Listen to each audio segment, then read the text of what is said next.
ये बात है 18 में 1904 की, जब ये 4 इंजन्स वाला Colombian 2 aircraft American state North Carolina की तरफ रवान देवा था। इस जहाज में इस वक्त के यूएस प्रेसिडेंट डुआर्ट आइजनहावर अपनी पूरी टीम के साथ सवार थे। यानी इस जहाज को फुल सिक्योरिटी में नॉर्थ कैरोलिना तक पहुंचाना और खैरियत से लैंड करवाना यूएस एयरफोर्स की टॉप प्रायोरिटी थी। एयर ट्रैफिक कंट्रोलर के पास इस जहाज का कॉल साइन एयरफोर्स 8610 के नाम से रजिस्टर्ड था। लेकिन इस टाइम पर जब जहाज की लैंडिंग का वक्त करीब आया तो एक मसला पेश आ गया। मसला यह हुआ कि एक कमर्शियल प्लेन ने रेडार में एंट्री मारी और एयर ट्रैफिक कंट्रोलर को पूरी तरह से कंफ्यूज कर दिया, क्योंकि इसका भी कॉल साइन फ्लाइट 8610 ही था और वो प्लेन भी सेम इसी मॉडल का था जिसमें यूएस प्रेसिडेंट सवार थे। एयर ट्रैफिक कंट्रोलर के स्टाफ के सामने सेम कॉल साइन के 2 जहाज एक ही एयर स्पेस में मौजूद थे और अब उनको ये मालूम नहीं था कि असल में प्रेसिडेंट किस जहाज में मौजूद है। खैर, थोड़ी कन्फ्यूजन के बाद प्रेसिडेंट का जहाज तो बाहिफाजत लैंड कर गया, लेकिन इस वाकये ने अमेरिकन एयरफोर्स को थोड़ी देर तक हिला कर रख दिया था, क्योंकि आखिरकार ये प्रेसिडेंट की सिक्योरिटी में एक बहुत बड़ा लूप होल था। बस इसी दिन के बाद से यूएस प्रेसिडेंट चाहे जिस भी एयरक्राफ्ट में सफर करते हैं, इसका कॉल साइन ऑटोमेटिकली एयरफोर्स 1 कर दिया जाता है। फल वक्त अमेरिकन प्रेसिडेंट को ट्रांसपोर्ट करने के लिए बोइंग 747 का मॉडिफाइड वर्जन इस्तेमाल किया जाता है। देखने में तो ये जहाज किसी आम कमर्शियल प्लेन जैसा ही देखता है, लेकिन असल में ये दुनिया का सबसे एडवांस्ड और सिक्योर तरीन बोइंग 747 एयरप्लेन है। दौरान सफर किसी भी वजह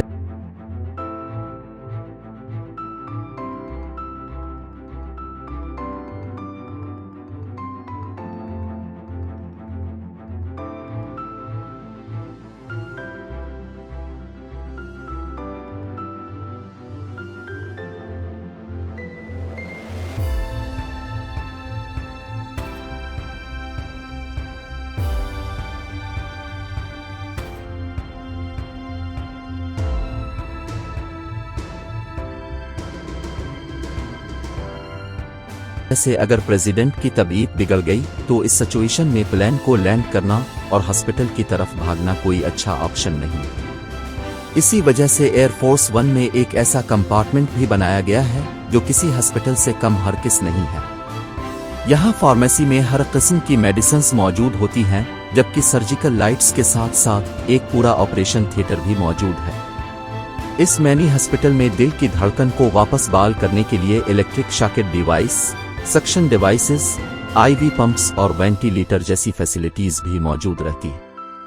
साथ ही साथ डॉक्टर्स और नर्सिंग स्टाफ भी प्रेसिडेंट के साथ ही एयरफोर्स 1 में ट्रेवल करते हैं। एक एस्टिमेट के मुताबिक कमर्शियल फ्लाइट्स अपने फ्यूल टैंक के साथ नॉन स्टॉप 16 घंटों तक फ्लाई कर सकती हैं और उसके बाद उनको किसी न किसी एयरपोर्ट पे रिफ्यूलिंग के लिए लैंड करना ही पड़ता है। लेकिन अगर यही कंडीशन एयरफोर्स 1 पे पेश आए तो वो नॉन स्टॉप कई दिनों तक भी फ्लाई कर सकता है, क्योंकि इसमें mid air refuelling system install है। वैसे तो ये नौबत आती ही नहीं है, लेकिन अगर दौरान सफर एयरफोर्स 1 में फ्यूल कम पड़ जाए तो लैंड करके जहाज को रिफ्यूल करना और फिर दोबारा टेक ऑफ करने में प्रेसिडेंट का बहुत टाइम ज़ाया होता है। इसी वजह से जहाज को हुआ में ही रिफ्यूल किया जाता है। एयरफोर्स का रिफ्यूलिंग एयरक्राफ्ट पहले से प्रेसिडेंट के जहाज का इंतजार कर रहा होता है। जब प्रेसिडेंट का जहाज करीब आता है तो रिफ्यूलिंग एयरक्राफ्ट अपना उल्टी ट्यूब और स्पीड एडजस्ट करके एक नोजल के जरिए एयरफोर्स 1 का टैंक दोबारा फुल कर सकता है। जैसा कि पहले भी अब जान चुके हैं कि एयरफोर्स 1 चाहे जमीन पे हो या आसमान में, ये व्हाइट हाउस से कम नहीं है। इसमें एक पूरा मोबाइल कमांड सेंटर मौजूद है, जिसमें total 85 telephone lines, high speed internet और दर्जनों टीवी स्क्रीन्स लगी हैं। ये सब तामझाम फोन पे गुपशुप लगाने के लिए नहीं, बल्कि इस वजह से किया गया है ताकि अगर सफर के दौरान कहीं हालात खराब हो जाएं तो प्रेसिडेंट और उनकी टीम दुनिया के किसी भी कोने में फोन करके इंस्ट्रक्शंस दे सकें। साथ ही साथ टीवी स्क्रीन्स और इंटरनेट एक्सेस के जरिए प्रेसिडेंट जमीन के किसी भी हिस्से में होने वाली इंपॉर्टेंट मीटिंग में वीडियो कॉन्फ्रेंसिंग के थ्रू ज्वाइन हो सकते हैं। ज्यादातर एयरलाइंस में खाने का एक लिमिटेड मेन्यू होता है और कहीं कहीं पे तो मेन्यू ही नहीं होता, लेकिन एयरफोर्स 1 में मेन्यू से बढ़कर भी बहुत कुछ होता है। इसमें टोटल 2 किचन्स हैं जहां पर पर्सनल शेफ्स मेन्यू से हटकर भी वो सब कुछ बना सकते हैं जिसकी प्रेसिडेंट फरमाइश करे।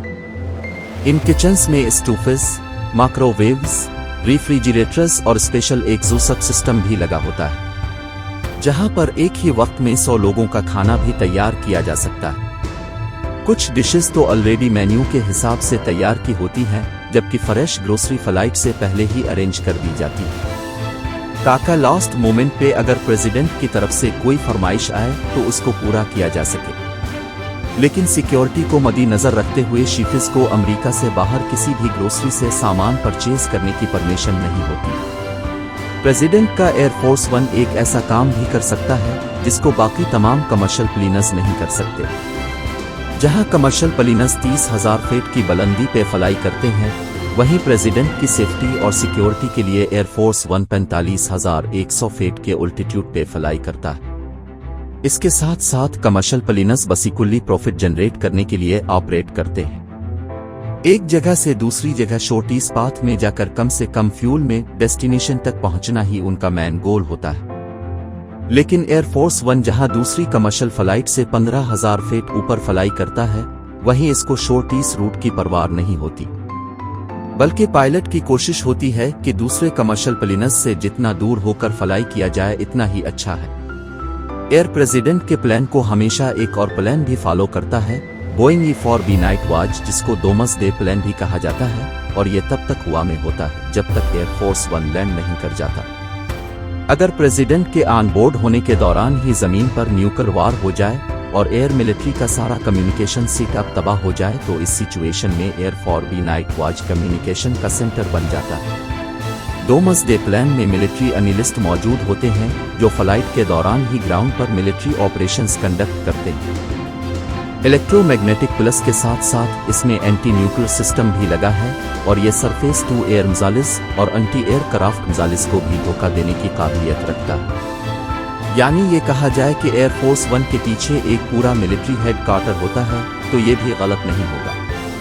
और आखिर में आपको ये भी बताते चलें कि प्रेसिडेंट का एयरफोर्स वन सिर्फ एक जहाज नहीं बल्कि ये 2 एक जैसे जहाज हैं। इन दोनों जहाजों का इंटीरियर और एक्सटीरियर हूबहू सेम है। ऐसा इस वजह से किया गया है ताकि अगर कोई एक प्लेन मेंटेनेंस की वजह से डाउन हो तो प्रेसिडेंट को दूसरे जहाज में भेजा जा सके। लेकिन इन दोनों प्लेनर्स का एक और रीजन भी है और वो है सिक्योरिटी।